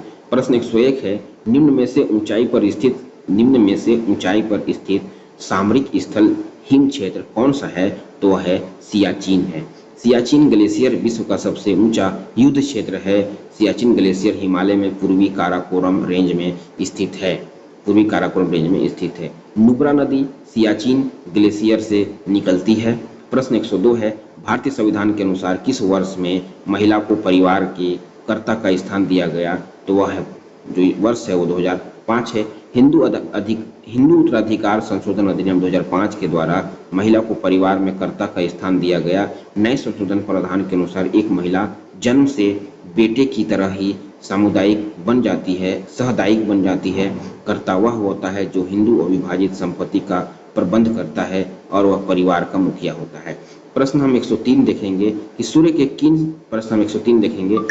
के किन किरण का अवशोषण ओजोन परत द्वारा किया जा सकता है, तो वह पराबैंगनी किरण होता है। अब ये क्यों होता है कि ओजोन गैस समताप मंडल में अत्यंत पतली एवं पारदर्शी परत के रूप में पाई जाती है। हमारे वायुमंडल में ओजोन परत का बहुत महत्व है, क्योंकि यह सूर्य से आने वाली अल्ट्रावायलेट रेडिएशन यानी पराबैंगनी विकिरण को सोख लेता है, इसलिए यह बहुत जरूरी ओजोन परत द्वारा क्या किया जाता है, सोख लिया जाता है। प्रश्न 104 है, देखेंगे समुद्री भूकंपीय तरंगों को क्या कहते हैं, तो समुद्री भूकंप तरंग को हम सुनामी कहते हैं। समुद्री नितल पर विवर्तनिक हिमाचलों के कारण आने वाले तीव्र भूकंप के परिणाम स्वरूप जिन विनाशक समुद्री लहरों की उत्पत्ति होती है उन्हें सुनामी कहते हैं। सुनामी जापानी शब्द है जो वास्तव में दो शब्दों सु अर्थात बंदरगाह और नमी अर्थात विनाशकारी लहरें से मिलकर बना है ना। प्रश्न 105 देखेंगे हम, इस राज्य में बाल श्रमिक की आयु सीमा क्या है, तो बाल श्रमिक की जो आयु सीमा है 14 वर्ष है। 14 वर्ष से कम के बच्चे अगर आएंगे, कार्य करेंगे किसी संस्थान में, तो वो बाल श्रमिक कहलाएंगे। छत्तीसगढ़ राज्य में बाल श्रमिक की आयु सीमा 14 वर्ष है। ऐसा बालक या बालिका जिसने 14 वर्ष की आयु पूर्ण नहीं की हो के द्वारा पैसा अथवा वस्तु के बदले किसी नियोजक को अपना श्रम दे रहा हो, बालक श्रमिक कहलाता है। बाल श्रमिक प्रतिदेश एवं विनियम अधिनियम 1986 के अंतर्गत 14 वर्ष से कम आयु के बालकों का नियोजन कतिपय नियोजनों में प्रतिबंधित है। प्रश्न 106 है, किस मुगल सम्राट ने फतेहपुर सीकरी में बुलंद दरवाजा बनवाया था, तो वह आंसर सही उत्तर है वो है अकबर। मुगल सम्राट अकबर ने 1602 ईस्वी में फतेहपुर सीकरी में बुलंद दरवाजा बनवाया था। यह लाल बलुआ पत्थर से बना है जिसे संगमरमर से सजाया गया है। अकबर ने इसे गुजरात विजय के उपलक्ष्य में मनाया गया था। प्रश्न हम देखेंगे 107, सती प्रथा के विरुद्ध कानून बनाने वाले गवर्नर जनरल का नाम क्या था, तो उनका जो नाम था लॉर्ड बेटिक, है ना। तत्कालीन ब्रिटिश भारत के गवर्नर जनरल लॉर्ड विलियम बेटिक द्वारा 4 दिसंबर 1829 को बंगाल सती रेगुलेशन पास किया गया था। इस कानून के माध्यम से पूरे ब्रिटिश भारत में सती प्रथा पर रोक लगा दी गई। प्रश्न 108 है, भारत में हरित क्रांति के तहत चावल बोया गया। तो वह सही राज्य है तो वह पंजाब है। भारत में हरित क्रांति के दौरान पंजाब राज्य में चावल बोया गया। हरित क्रांति पहली बार 1960 के दशक में नॉर्मन बोरलॉग द्वारा शुरू की गई थी। इस क्रांति में उनकी भूमिका के कारण उन्हें हरित क्रांति के जनक के रूप में जाना जाता है। एस स्वामीनाथन को भारतीय हरित क्रांति का जनक कहा जाता है। प्रश्न 109 है महाराष्ट्र में संत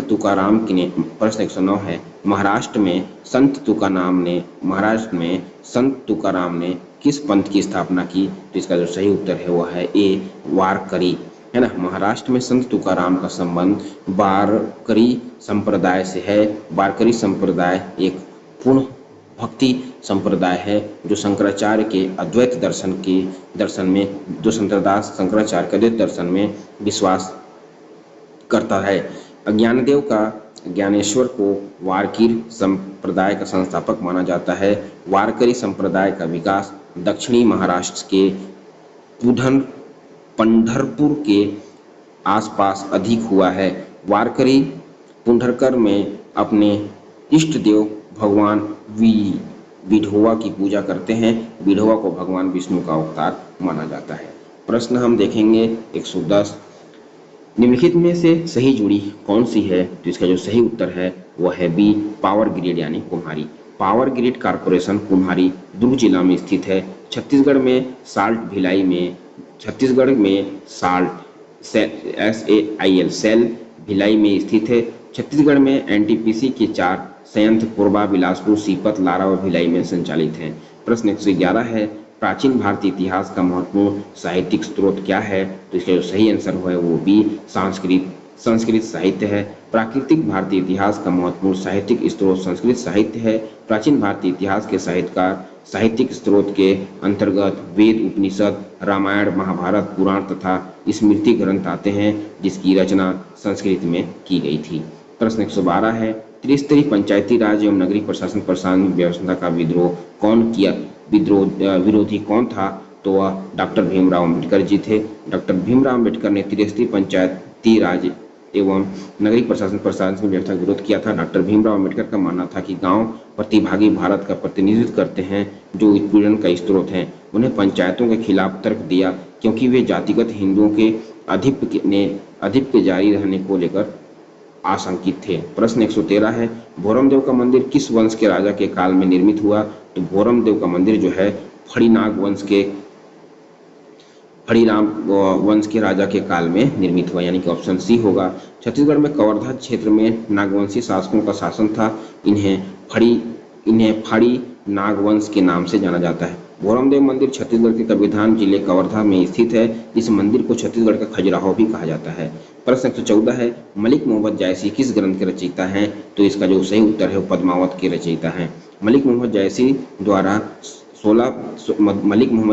16वीं सदी में रचित पद्मावत सिंह लद्वीप की राजकुमारी पद्मावती और चित्तौड़ के राजा रत्नसेन की प्रणय कथा है। कथा का द्वितीय भाग ऐतिहासिक है जिसमें चित्तौड़ पर अलाउद्दीन खिलजी के आक्रमण और पद्मावती के जौहर का सजीव वर्णन है। पद्मावत मसनवी शैली में रचित एक प्रबंध काव्य है। प्रश्न 115 है सिंधु घाटी सभ्यता के किस स्थान की सर्वप्रथम खुदाई की गई? तो वह जो खुदाई की गई वो है हड़प्पा है, यानी कि उसका सही उत्तर सी है।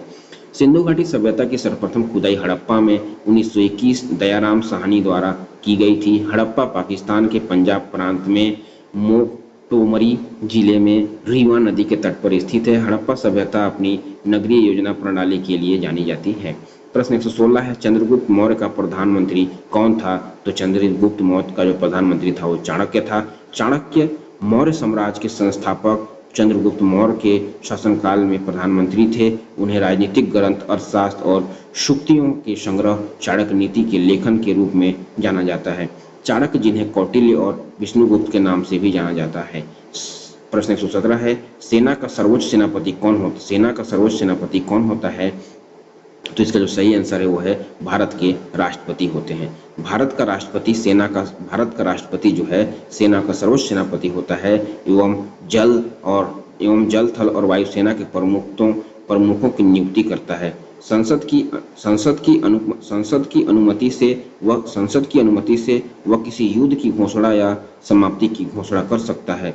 संसद की अनुमति से वह किसी युद्ध की घोषणा या समाप्ति की घोषणा कर सकता है। भारतीय संविधान द्वारा अनुच्छेद 52 के माध्यम से राष्ट्रपति के पद का प्रावधान किया गया है। राष्ट्रपति भारत का प्रथम नागरिक होता है। भारतीय संविधान द्वारा अनुच्छेद 52 के माध्यम से राष्ट्रपति के पद का प्रावधान किया गया है। ठीक है, इस राज्य में कुल राष्ट्रीय उद्यान एवं वन्य जीव अभयारण्यों की जो संख्या है वो कितना है, तो उसका जो संख्या है वो 3 और 11 है। छत्तीसगढ़ में वन एवं जीव के संरक्षण द्वारा प्रवेश की जैव विविधता को सुनिश्चित करने हेतु 3 राष्ट्रीय उद्यान व 11 वन्य जीव अभयारण्य है। गुरु घासीदास राष्ट्रीय उद्यान प्रदेश का सबसे बड़ा राष्ट्रीय उद्यान है। कांगेर घाटी राष्ट्रीय उद्यान क्षेत्रफल की दृष्टि से प्रदेश का सबसे छोटा राष्ट्रीय उद्यान है। प्रश्न 119 देखेंगे हम। राष्ट्रपति एवं उपराष्ट्रपति संबंधित चुनाव में किस प्रकार का शक शुबहा होने पर इस पर जांच एवं निर्णय किसके द्वारा किया जा सकता है? जिसका जो सही उत्तर है वो सर्वोच्च न्यायालय के द्वारा होता है। भारतीय संविधान का अनुच्छेद 71 राष्ट्रपति या उपराष्ट्रपति के चुनाव से संबंधित या उससे जुड़े मामलों में से संबंधित है। राष्ट्रपति या उपराष्ट्रपति के चुनाव के संबंध में या उससे उत्पन्न होने वाले सभी संदेह पर विवादों की जांच और निर्णय सर्वोच्च न्यायालय द्वारा किया जाएगा, जिसका निर्णय अंतिम होगा। बहुउद्देशीय बांधों में भारत का सबसे लंबा बांध कौन सा है? तो भारत का सबसे लंबा बांध है ये हीराकुंड बांध। उड़ीसा राज्य में महानदी पर बना हीराकुंड बांध भारत का सबसे लंबा बांध है। इस परियोजना की कल्पना एम विश्वेश्वरैया द्वारा 1937 में की गई थी। उत्तराखंड में भागीरथी नदी पर बना टिहरी बांध भारत का सबसे ऊंचा बांध है। तमिलनाडु में कावेरी नदी पर बना कल्लनई बांध भारत का सबसे पुराना बांध है। भारत के कितने राज्यों से कर्क रेखा होकर गुजरती है? तो भारत के 8 राज्यों से कर्क रेखा होकर गुजरती है। यानी कर्क रेखा उत्तरी गोलार्ध में भूमध्य रेखा के समांतर पश्चिम से पूर्व की ओर खींची गई एक काल्पनिक रेखा है। पश्चिम से पूर्व की ओर खींची गई एक काल्पनिक रेखा है। यह भारत के कुल 8 राज्यों से होकर गुजरती है और उनमें राज्य के नाम है गुजरात, राजस्थान, मध्य प्रदेश, छत्तीसगढ़, झारखंड, पश्चिम बंगाल, मिजोरम और त्रिपुरा। यही 8 राज्य हैं। संसद का जो निर्णय होता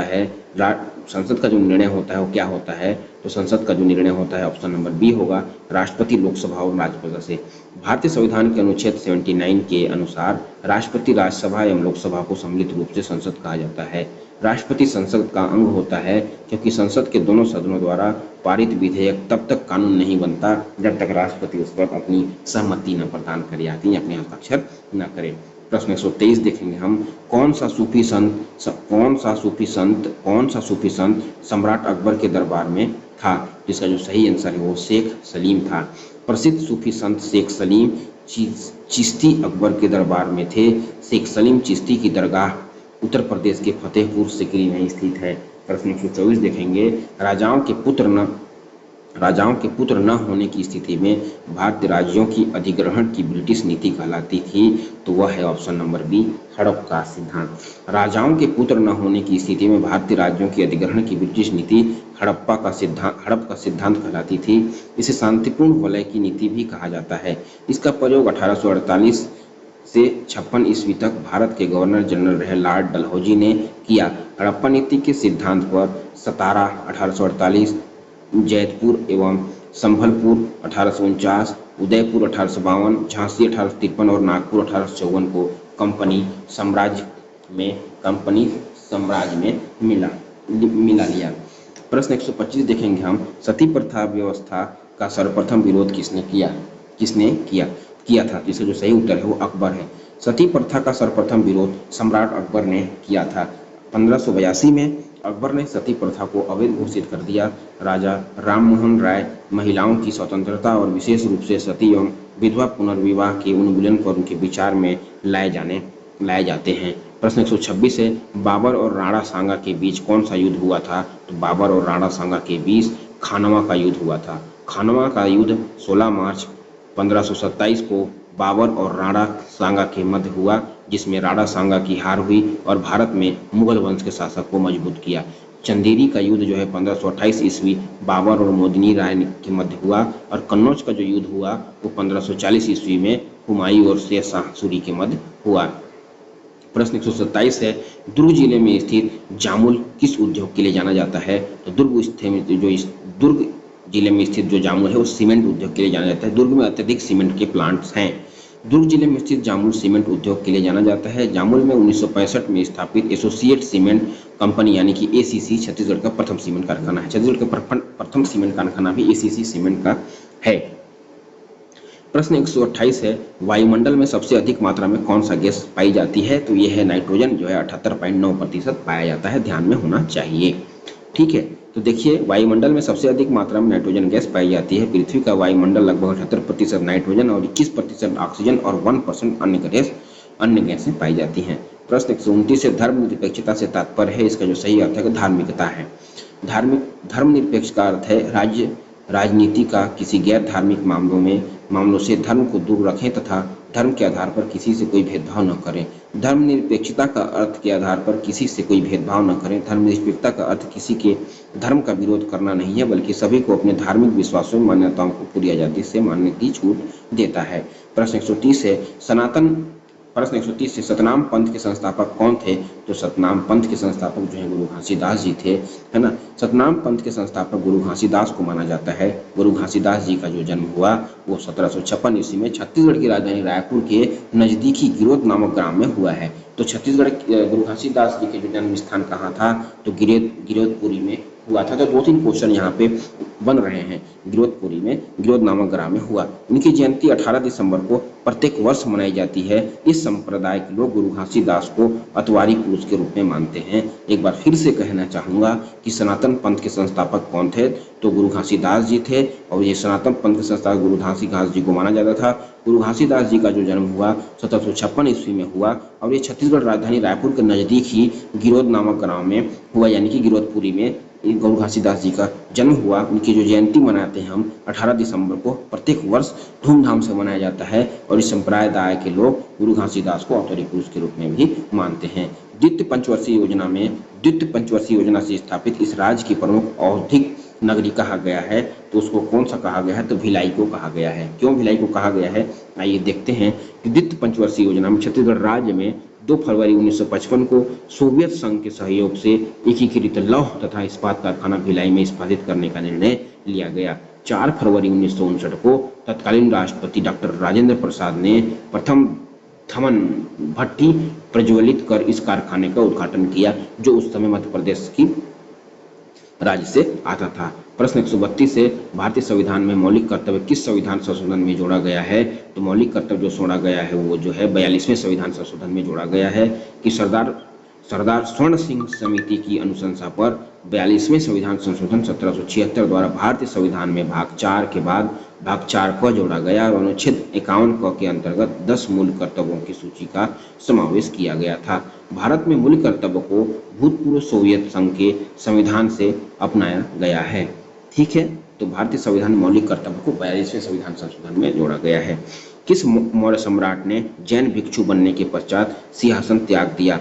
तो इसका जो सही उत्तर है वो है ए चंद्रगुप्त। मौर्य सम्राट चंद्रगुप्त मौर्य ने अपने पुत्र विदुसार के पक्ष में सिंहासन त्याग दिया और जैन भिक्षुक बन गए। चंद्रगुप्त मौर्य जैन भिक्षुक भद्रबाहु के साथ कर्नाटक चले गए और श्रवण बेलगोला में जैन परंपरा के अनुसार संलेखना पद्धति में अपना प्राण त्याग दिया। निम्नलिखित में से कौन सा वेद आंशिक रूप से हिंदी में है? तो हिंदी में जो वेद है वह वेद है अर्थवेद है।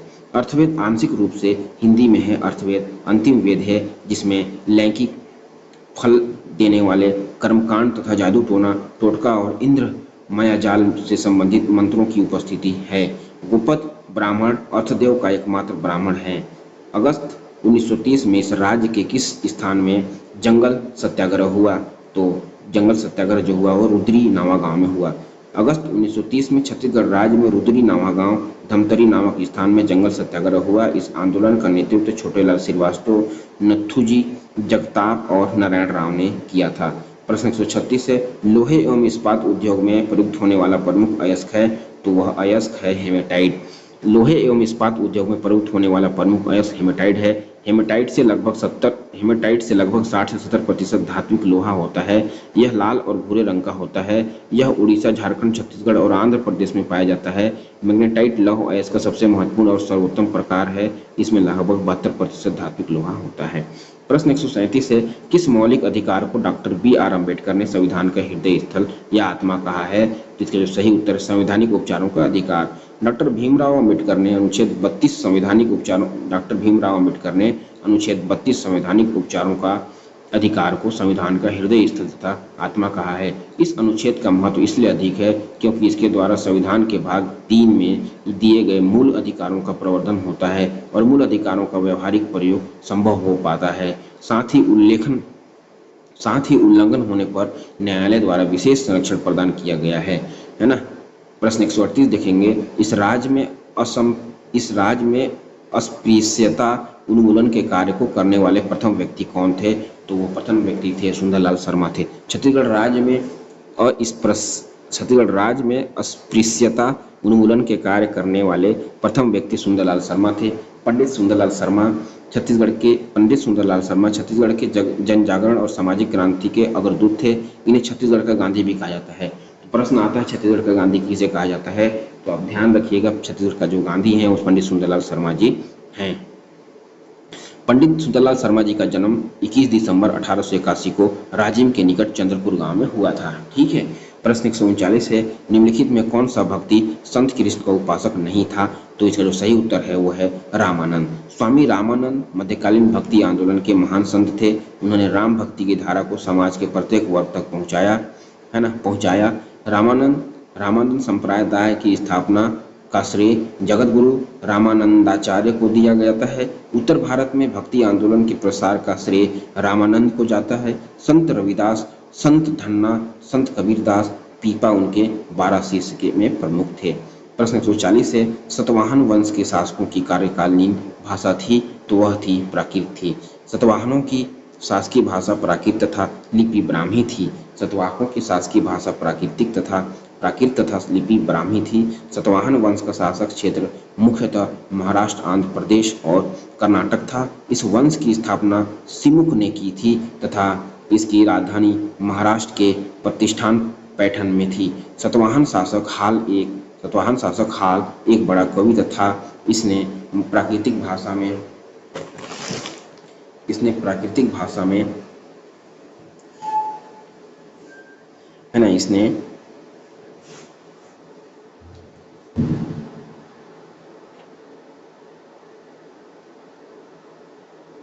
भाषा में गाथा सप्तशती की रचना की।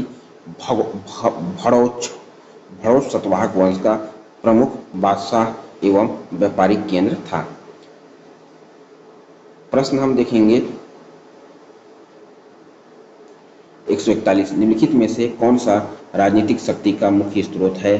तो राजनीतिक शक्ति का जो मुख्य स्रोत है वो जनता है, क्योंकि उपरोक्त दिए गए विकल्प में जनता राजनीतिक शक्ति का मुख्य स्रोत है। प्रस्तावना में उल्लेखित शब्द, संविधान की प्रस्तावना है उसमें उल्लेखित शब्द है, हम भारत के लोग अर्थात जनता के द्वारा ही इस संविधान को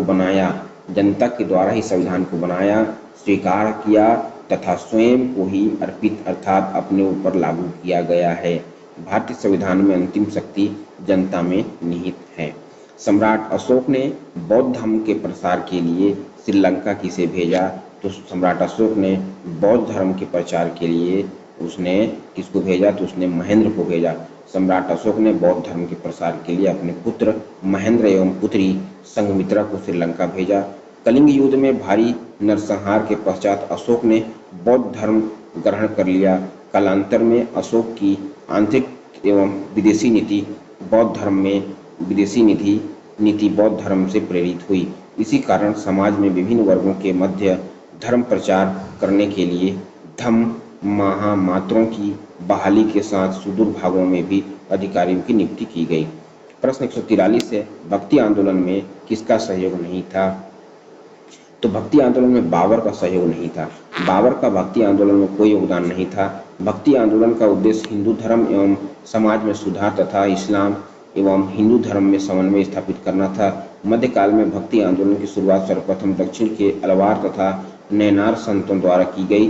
चैतन्य महाप्रभु, नामदेव, एकनाथ कबीर, मीराबाई, तुलसीदास प्रमुख भक्तिकालीन संत थे। ताजमहल का निर्माण किसके शासन काल में किया गया? तो ताजमहल का जो निर्माण किया गया वो शाहजहां के शासक काल में किया गया। आगरा के किले का पुनरुद्धार शाहजहां आगरा के किले का पुनरुद्धार शाहजहानाबाद शहर की स्थापना, दिल्ली में लाल किला व जामा मस्जिद का निर्माण था। आगरा में विश्व प्रसिद्ध इमारत ताजमहल का निर्माण शाहजहां की स्थापत्य संबंधी विशिष्ट देन है। स्थापत्य कला के चरमोत्कर्ष के कारण ही शाहजहां के शासनकाल को मुगल काल का स्वर्ण युग कहा जाता है। प्रश्न 145 है, हड़प्पा सभ्यता का संबंध किस विदेशी सभ्यता से था? तो इसका जो सही उत्तर है वो बेबीलोनिया से था। प्रश्न हमारा देखेंगे, बेबीलोनिया से था, इसलिए इस सभ्यता को बेबीलोनिया की सभ्यता कहा जाता है।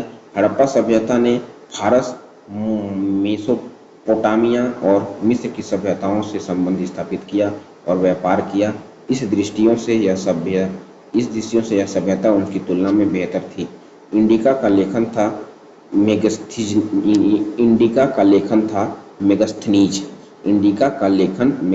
था। मेगस्थनीज की इंडिका के माध्यम से मध्यकालीन शासन व्यवस्था, सामाजिक वर्गों तथा आर्थिक क्रियाकलाप के बारे में महत्वपूर्ण जानकारी मिलती है। मेगस्थनीज सेल्यूकस का रामदूत था जो चंद्रगुप्त मौर्य के दरबार में आया था, है ना। 1847 से सन 1857 प्रश्न जो है 147 है, सन 1857 की क्रांति के समय गवर्नर जनरल कौन थे? तो इसका जो सही आंसर वो लॉर्ड कैनिंग थे। सन 1857 की क्रांति के समय भारत का गवर्नर जनरल कैनिंग था।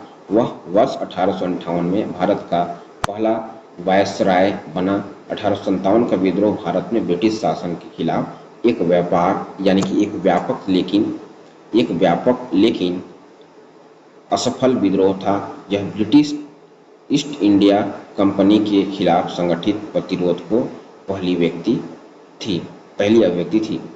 प्रश्न 148 से रिक्टर पैमाने का आधार है।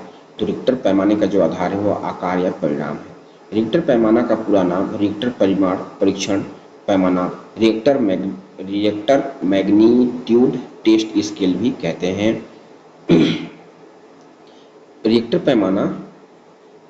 पैमाना का पूरा नाम रिक्टर परिमाण परीक्षण पैमाना यानी कि रिक्टर मैग्नीट्यूड टेस्ट स्केल होता है और लघु रूप में स्थानिक परिमाण लोग मैग्नीट्यूड लिखते हैं।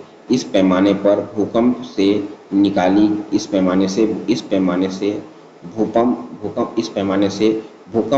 हुई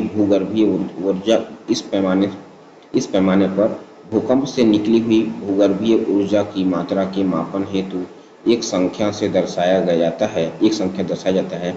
यह आधार 10 का लघुगणक आधारित पैमाना है। प्रश्न 149 है, नगरीकरण से किस सामाजिक समस्याओं में वृद्धि हुई? तो जो सही आंसर है वो है डी, उपरोक्त सभी। वेश्यावृत्ति, गंदी बस्ती, बाल अपराध। नगरीकरण से तात्पर्य ग्रामीण क्षेत्रों में शहरी क्षेत्रों में जनसंख्या की आवाजाही से है। नगरीकरण मौजूद सार्वजनिक संसाधनों पर अत्यधिक जनसंख्या दबाव पैदा करता है, जिसके फलस्वरूप सामाजिक समस्याओं जैसे मलिन बस्ती, बाल अपराध, वेश्यावृत्ति, बेरोजगारी, शहरी गरीबी, खराब स्वास्थ्य में वृद्धि होती है। प्रधानमंत्री हैं, राष्ट्र प्रमुख हैं, राष्ट्र एवं शासन प्रमुख हैं या शासन प्रमुख हैं, इनमें से प्रधानमंत्री जो होता है वो शासन प्रमुख होता है। संसदीय शासन व्यवस्था में राष्ट्रपति शासन का संवैधानिक प्रधान होता है, जिसके नाम से शासन चलता है, परंतु प्रधानमंत्री शासन का प्रशासनिक प्रमुख होता है जो शक्तियों का वास्तविक प्रयोग करता है। अनुच्छेद 75(1) राष्ट्रपति द्वारा प्रधानमंत्री की नियुक्ति का प्रावधान है। ठीक है, इसी के साथ हमारा जो है शिक्षक वर्ग का 2012 का ये समाप्त होता है। अब हमारा जो पार्ट 5 में आएगा शिक्षक पात्रता परीक्षा टेट जो है सहायक शिक्षक वर्ग 3 का आएगा। ठीक है, तो बने रहिए और जुड़े रहिए। इसी के साथ आप सभी को बने रहने के लिए शुक्रिया, धन्यवाद।